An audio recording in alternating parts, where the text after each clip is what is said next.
नमस्कार दोस्तों, मैं रानी शर्मा भक्ति के दिया चैनल में आपका स्वागत करती हूँ।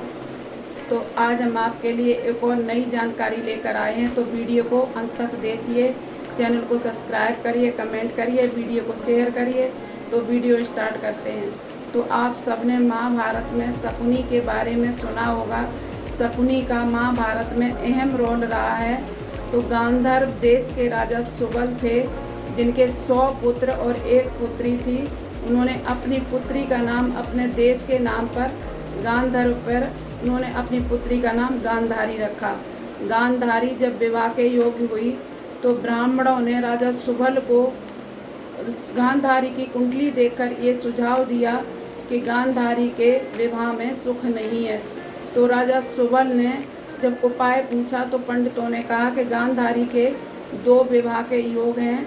तो पंडितों के कहने पर राजा सुबल ने गांधारी का विवाह एक बकरे से करवा दिया, और जब बकरे से विवाह करवाने के बाद बकरे की बलि दे दी और गांधारी को विधवा घोषित कर दिया।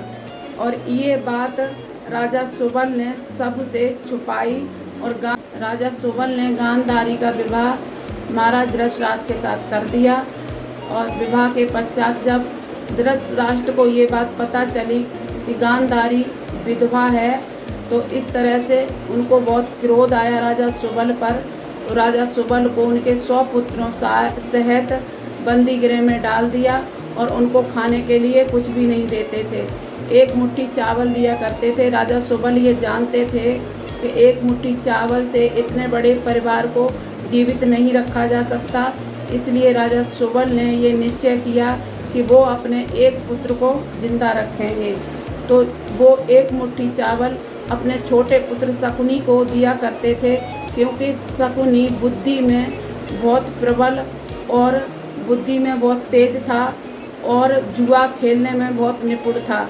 इसलिए उन्होंने शकुनी को जिंदा रखा और इस तरह से भूखे उनके सारे पुत्रों की मौत हो गई। और राजा सुबल ने मरते वक्त शकुनी से ये वचन लिया कि वो उन पर हुए अत्याचार का और उनके पुत्रों का बदला महाराज धृतराष्ट्र लेगा। इस तरह से जब शकुनी बचा तो शकुनी को जब सुबल अपनी मौत से पहले उन्होंने मरते मरते शकुनी को कहा कि तुम मेरी हड्डियों से ऐसे पासे बनवाना जिससे वो तुम्हारी बात मानेंगे। उनसे अपनी बुद्धि से ऐसा षड्यंत्र रचना जो कौरवों का विनाश हो, जिससे हमारा बदला पूरा हो। राजा सुबल की मृत्यु के बाद शकुनी ने उन हड्डियों से पासे बनवाए जो सिर्फ शकुनी की बात मानते थे। उन पासों में राजा सुबल की आत्मा थी। इस तरह से शकुनी ने अपनी बुद्धि के बल पर उन पासों से ऐसा षड्यंत्र रचा, 100 के 100 कौरव मारे गए। और इस तरह से उसने अपने पिता पर हुए अत्याचार का और अपने परिवार का बदला कौरवों से लिया। तो ये वीडियो आपको कैसी लगी है कमेंट करके ज़रूर बताना। चैनल को सब्सक्राइब करना, लाइक करना। धन्यवाद।